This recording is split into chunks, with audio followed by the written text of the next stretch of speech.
Hello student, आप सभी को स्वागत है अपने यूट्यूब चैनल एक्सपर्ट फिजिक्स वाला पर। तो आज हम लोग ऑप्टिक्स एंड प्रकाशिकी का नेक्स्ट टॉपिक के दर्पण सूत्र लेकर आए हैं। और ये दर्पण सूत्र बोर्ड एग्जाम के व्यू से बहुत ही इंपॉर्टेंट और महत्वपूर्ण है। इसको हम लोग अच्छे से कवर करेंगे और ध्यान से इसको देखेंगे। इसका डेरिवेशन जो है सो बहुत ही लॉन्ग है लेकिन आसान है, तो आप ध्यान से देखिएगा तो आई होप कि आपको समझ में आएगा। चलते हैं दर्पण सूत्र की ओर। तो देखिए दर्पण सूत्र होता क्या है, 1/f बराबर 1/v प्लस 1/u। ये दर्पण सूत्र का फॉर्मूला है और यहाँ से हम लोग इसी को प्राप्त करेंगे कि इस दर्पण सूत्र को लाने के लिए चिन्ह परिपाटी साइन कन्वेंशन को मद्देनजर रखते हुए इस दर्पण सूत्र को हम लोग प्राप्त करेंगे। तो चलते हैं, मान लेते हैं कि गोलीय दर्पण है और गोलीय दर्पण में ये अवतल दर्पण है। अवतल दर्पण के मध्य बिंदु है P, जिसको ध्रुव कहते हैं, और इस ध्रुव से एक लाइन जाती है जिसको प्रिंसिपल एक्सिस यानी प्रधान अक्ष कहते हैं, मुख्य अक्ष भी कहते हैं। चलिए इस बिंदु प्रिंसिपल एक्सिस के किसी एक बिंदु पर उसका केंद्र होता है जिसको वक्रता केंद्र कहते हैं, और वक्रता केंद्र के आगे अवतल दर्पण के सामने एक वस्तु को रखते हैं। वस्तु से मुख्य अक्ष के समांतर एक किरण जाती है और प्रकाश के परिवर्तन के बाद फोकस से लौटती है। तो यहाँ से हम लोग देखे हैं कि जब मुख्य अक्ष के समांतर प्रकाश किरण जाती है तो फोकस से होकर लौटती है, और एक प्रकाश की किरण इसके वक्रता केंद्र से जाती है तो वक्रता केंद्र से ही लौटती है। तो ये हम लोग देख लिए। और यहाँ जब दोनों परावर्तित किरण मिलती है जिस बिंदु पर, वहां पे प्रतिबिंब बनता है। तो ये बिंदु पर प्रतिबिंब बनता है और प्रतिबिंब का जो आकार है ये एरो से दर्शाया जाता है। तो इसको नामकरण कर देते हैं कि वस्तु जो है ए बी है, ए बी। इसका प्रतिबिंब जो है सी और एफ के बीच बन रहा है, उसको हम लोग ए डैश बी डैश लिख देते हैं, ए डैश बी डैश। और यहाँ से इस दर्पण का नाम हो गया एक्स वाई, और यहाँ से एक के लंब डालते हैं और इस लंब इस बिंदु को हम लोग एन लिखते हैं जो पी के बहुत नजदीक होता है, और ये बिंदु जो हो गया एम होता है। तो मान लिया कि एक अवतल दर्पण है, एक्स वाई एक अवतल दर्पण है, और इस अवतल दर्पण के अनंत और वक्रता केंद्र के बीच एक वस्तु रखा हुआ ए बी, जिसका प्रतिबिंब वक्रता केंद्र फोकस के बीच बनता है ए डैश बी डैश। तो ये सारी चीज आप लिख लीजिएगा। माना कि एक अवतल दर्पण एक्स वाई एक अवतल दर्पण है, और इस अवतल दर्पण के सामने एक वस्तु ए बी रखी हुई है जिसके समांतर आपतित किरण जाती है ए एम। प्रकाश के परिवर्तन के बाद वो फोकस से लौटती है। एक प्रकाश की किरण आती है वक्रता केंद्र से, जो वक्रता केंद्र से ही लौटती है। तो ये दोनों प्रकाश की किरणें परावर्तित के बाद जहां मिलती है वहां उसका प्रतिबिंब बन जाता है, और प्रतिबिंब ए डैश बी डैश है। तो आगे हम लोग चलते हैं। यहाँ देख रहे हैं कि त्रिभुज ये बन रहा है, ये जो त्रिभुज है ये त्रिभुज समकोण त्रिभुज बन रहा है, यहाँ 90 डिग्री कोण बन जाता है। और ये त्रिभुज जो है ये भी समकोण त्रिभुज बन रहा है 90 डिग्री। तो ये दोनों त्रिभुज समकोण त्रिभुज है। तो त्रिभुज में हम लोग चलते हैं। तो त्रिभुज ए बी सी, त्रिभुज ए बी सी जैसे देख रहे हैं ए बी सी, त्रिभुज ए बी सी तथा त्रिभुज बी डैश ए डैश सी, बी डैश ए डैश सी। ये त्रिभुज में हम लोग क्या देख रहे हैं कि एंगल जो बी है वो एंगल ए डैश के बराबर है, ए डैश के बराबर है, और ये कितना है 90 डिग्री है। और ये एंगल देखिए, ये एंगल इस एंगल के बराबर है। तो ये एंगल क्या कहलाता है, शीर्ष सम्मुख कोण कहलाता है। तो एंगल सी के बराबर है, और ये है शीर्ष सम्मुख कोण, शीर्ष सम्मुख कोण है। शीर्ष सम्मुख कोण से यह बराबर होता है। तो जिस त्रिभुज के दो कोण बराबर हो जाए तो त्रिभुज समरूप होता है। तो यहाँ से हम लोग 10 क्लास में टॉपिक हम लोग पढ़े थे कि दो त्रिभुज समरूप होता है। तो कब समरूप होता है, जब दो एंगल उसके बराबर हो जाता है, और जब समरूप होता है तो उसके भुजा के अनुपात समान होता है। तो यहाँ से देख लेते हैं कि त्रिभुज ए बी सी समरूप हो जाता है त्रिभुज बी डैश ए डैश सी का। तो जब समरूप होता है तो इसके भुजा के अनुपात समानुपाती हो जाता है।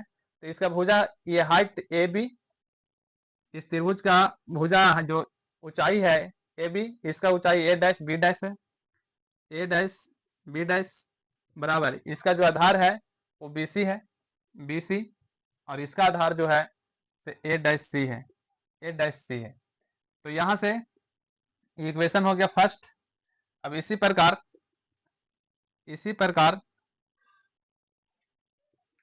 इधर देख रहे होंगे कि एक त्रिभुज ये बन रहा है, ये त्रिभुज बन रहा है जिसको हम लोग छायांकित कर देते हैं। एक त्रिभुज ये बन रहा है और एक त्रिभुज ये बन रहा है, एक त्रिभुज ये बन रहा है, छायांकित कर दिए। तो एक त्रिभुज ये जो बन रहा है, त्रिभुज का नाम है त्रिभुज MNF। देख होंगे MNF, यहाँ तक है। और इस त्रिभुज का नाम है जो यहाँ बन रहा है, इस त्रिभुज का नाम है B dash A dash F। तो ये दोनों त्रिभुज समरूप है, B dash A dash F, ये दोनों त्रिभुज समरूप है। तो यहाँ से हम लोग देख लिए कि ये दोनों त्रिभुज समरूप है, तो इसके भुजा समानुपाती होगा। तो MN, इसका हाइट MN और इसका height A dash B dash equal, इसका जो ये डिस्टेंस है वो NF, आधार जो है NF, बटा में इसका आधार क्या हो जाएगा, NF बटा इसका आधार हो जाएगा A डैश F। तो आगे चलते हैं हम लोग।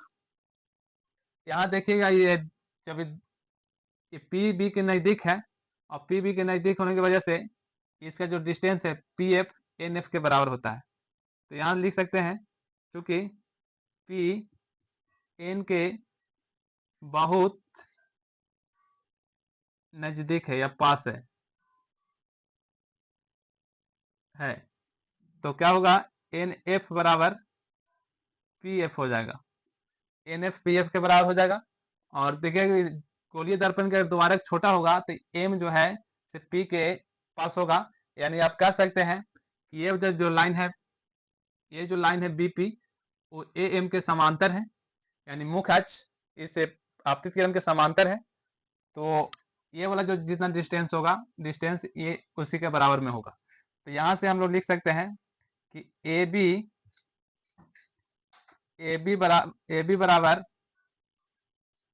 बराबर MN है। और ये क्यों है, क्योंकि BP समांतर है, BP समांतर है AM का, BP समांतर है AM का। तो ये हो गया।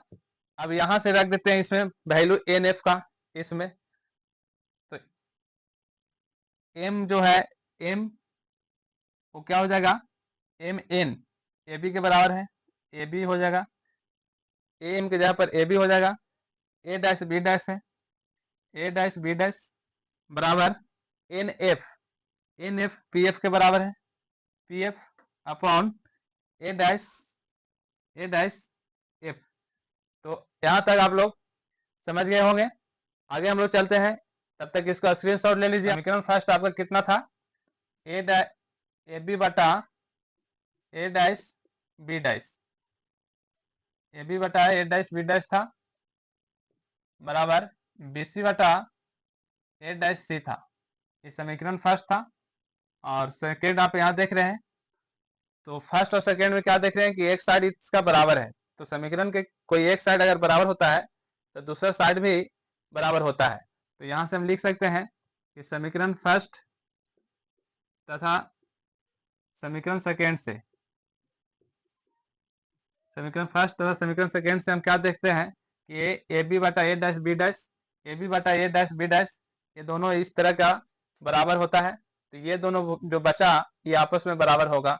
तो बचा क्या, BC बटा A डैश C बराबर PF बटा A डैश F। तो देखिए BC बटा A डैश C, PF बटा A डैश F, ये जो डिस्टेंस है वो सारी डिस्टेंस P से मापा जाता है। तो यहाँ से हम लोग चिन्ह परिपाटी लगाएंगे। तो चिन्ह परिपाटी से पहले सबसे पहले दूरी जो होता है BC दूरी कहाँ से मापेंगे इसको, तो P से मापेंगे, यानी BC हमको लाना है। तो यहाँ BP में PC घटा देंगे तो ये निकल के आ जाएगा। तो ऐसा इसमें इसके बराबर हमको लाना है, तो BC लिखे, या तो फिर हम लिख सकते हैं PC माइनस, यानी पूरा डिस्टेंस पूरा डिस्टेंस कौन हो गया, पूरा डिस्टेंस हो गया बीपी। बीपी माइनस क्या करना है इसमें, बीपी में पूरा डिस्टेंस में क्या करना है, तो ये इतना डिस्टेंस को घटा देना है, यानी पीसी घटा देना है और अपॉन ए डैश सी लाना है, ए डैश सी। तो पीसी में ए डैश पी घटा देना है बराबर पीएफ। तो पीएफ के पीएफ और ए डैश एफ, तो ये वाला डिस्टेंस लाना है ए डैश एफ। तो पूरा डिस्टेंस यहाँ से यहाँ तक मापना है, तो ये पूरा डिस्टेंस हो जाएगा ए डैश पी और माइनस ये पी एफ।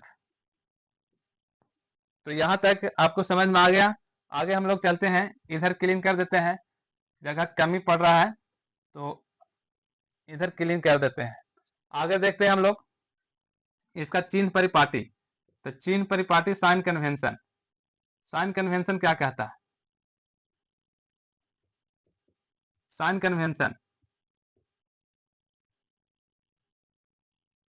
साइन कन्वेंशन क्या कहता है, तो चिन्ह परिपाटी इसका कहता है कि P से वस्तु तक की जो दूरी होती है वो वस्तु दूरी होता है।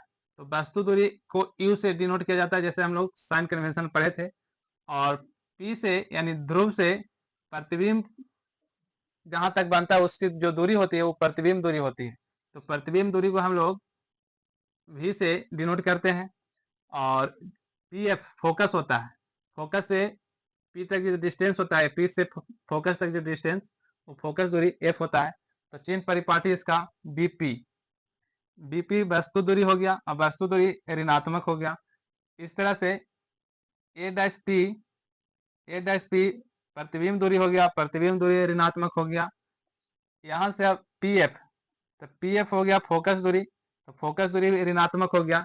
ध्रुव से बाईं ओर की जितनी भी दूरियां हैं सभी ऋणात्मक होते हैं, अर्थात ये कह सकते हैं कि आपतित किरण के विपरीत दिशा में जितनी भी दूरियां हैं वो सभी ऋणात्मक होते हैं। तो सीपी वक्रता त्रिज्या कहलाता है सीपी। तो सीपी वक्रता त्रिज्या जो होता है वो 2f के बराबर होता है और ये भी ऋणात्मक होता है, ये भी ऋणात्मक होता है। तो चिन्ह परिपाटी है और इसी वैल्यू को यहाँ पुट कर देना है। तो इस चिन्ह परिपाटी को इसमें पुट करेंगे तो हम लोग क्या देखते हैं, तब इस ऊपर वाला क्लीन कर देते हैं।